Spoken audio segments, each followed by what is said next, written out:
Alors, maintenant que nous savons qu'une fonction affine est de la forme f de x égale ax plus b, comment faisons-nous pour déterminer les valeurs des coefficients a et b? Alors, la première méthode, c'est une méthode graphique. Elle est relativement simple. Ce qui est le plus simple, c'est de déterminer la valeur de b. b, je rappelle, c'est l'ordonnée à l'origine. Donc, sur la droite qui est dessinée juste en dessous, je vais regarder à quel moment la droite rouge coupe l'axe des ordonnées. Alors, j'ai fait un petit signe ici, là, vous voyez le petit rond bleu là? Ben, c'est l'endroit où la droite coupe l'axe vertical. Cet endroit, c'est b égale 3. Donc, je viens de trouver mon ordonnée à l'origine. Je sais que ma fonction s'appellera f de x égale ax plus 3. Comment je détermine a? Je vais lire la méthode. Vous devez vous déplacer de une unité vers l'axe des axes positive.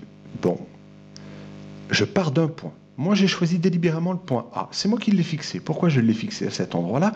Parce que j'ai pris un point de lecture simple. C'est-à-dire que son abscisse est moins 2, son ordonnée moins 1. On me demande de me déplacer d'une unité. Attention, pas d'un carreau, d'une unité. Je rappelle, 4 carreaux fait 2, donc 2 carreaux font une unité. Donc je me déplace vers la droite d'une unité comme c'est marqué. J'arrive en ce point-là. Maintenant, il me suffit soit de monter, soit de descendre pour retomber sur la droite. Je monte ou je descends de façon verticale, on est d'accord? Et je vais compter de combien d'unités je suis monté dans mon cas. Je suis monté de 1 unité, de 2 unités. Et bien voilà, le nombre d'unités dans lequel vous êtes monté ou descendu vous donnera la valeur du coefficient directeur. Ici, je suis monté de 2 unités. Donc A vaut 2, B vaut 3. Si je reprends l'expression générale de ma fonction, ax plus b, je remplace a par 2, b par 3. Je trouve une fonction qui s'appelle f de x égale 2x plus 3. Maintenant, reprenons la même droite, mais déterminons les valeurs de petit a et petit b à l'aide de points placés arbitrairement sur votre droite. Alors, on ne va pas les placer de façon tout à fait arbitraire, on va les passer de telle sorte à ce qu'ils aient des lectures simples. Je m'explique. Alors, A a pour coordonnées moins 2, c'est son abscisse, moins 1 en jaune, c'est son ordonnée. Le point B a pour coordonnées x, 0, quelle altitude, quelle hauteur, 3. Donc je fais bien attention de les mettre dans le bon ordre. Et on me demande d'appliquer une formule. Ne l'apprenez pas cette formule, on vous la donnera tout le temps.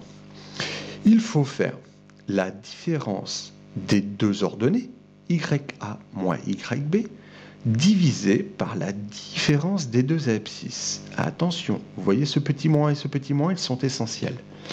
Donc, YA vaut combien? Moi, j'ai mis des couleurs pour qu'on puisse se repérer. YA vaut moins 1. Donc, j'écris moins 1. C'est en négatif, je le mets entre parenthèses. Le moins qui est ici, je le retrouve là. L'ordonnée maintenant du point B, c'est 3. Donc j'obtiens moins 1, moins 3. Je mets bien des parenthèses. Ce calcul d'en haut donnera moins 4. Maintenant, je fais l'écart qu'il y a entre les deux abscisses. X de A, moins 2.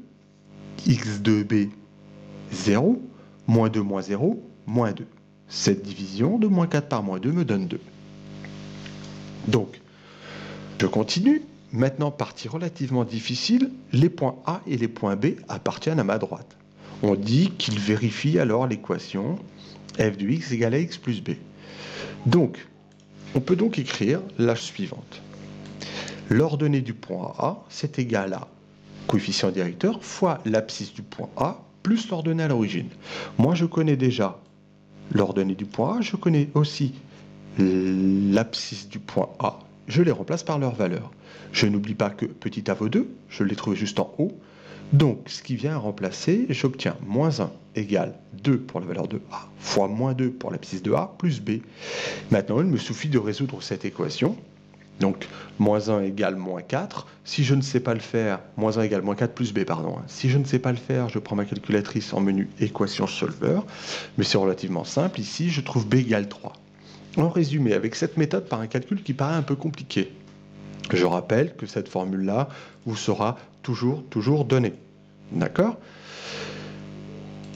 Il suffit simplement de remplacer les lettres A et B trouvées. Et on retrouve encore, d'une autre manière, la même formule, la même expression que la méthode précédente. Dans la troisième méthode, on va faire ça à l'aide de la calculatrice. Donc moi, je vais prendre la calculatrice Casio.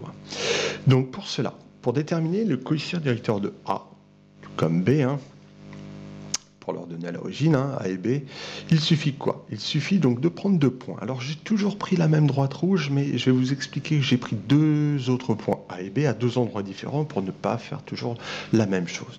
Donc le point A, pour moi, a pour abscisse moins 3, pour ordonnée moins 3. Le point B a pour abscisse moins 1, pour ordonnée 1. À partir de là, on me dit d'aller prendre la calculatrice. Donc j'y vais. Menu, je vais aller dans Stat, comme il est marqué. Je vais choisir en mode statistique, entrée des coordonnées. Donc dans la liste 1, je vais marquer l'abscisse de A et l'abscisse de B. Dans la liste 2, l'abscisse de A, l'ordonnée de A, et l'ordonnée de B. Alors moi j'y vais, je fais attention, je ne prends pas ces valeurs-là. Je prends celle-ci. Donc moins 3 pour la liste 1, moins 1 pour l'abscisse de B. Maintenant, l'ordonnée de A, moins 3, l'ordonnée de B, 1. Ensuite, on va aller dans Calcul, Règle, X, et voilà. On me dit, regardez, ici, là, A égale 2, B égale 3. Donc je retrouve une dernière fois l'équation qui m'était demandée. Donc voilà, on vous propose dans cette activité 3 méthodes. Alors, il y en a une qui est relativement simple, c'est la méthode de l'escalier, celle qu'on appelle donc de l'escalier. Pourquoi? Parce qu'on se déplace d'une unité vers la droite, on monte ou on descend. Une qui est plus dure, c'est la méthode algébrique. Par un calcul, il faut relativement bien maîtriser. Sinon, il y a la calculatrice qui est capable de vous dire tout simplement quelles sont les valeurs de A et B. Voici 3 méthodes pour déterminer l'équation du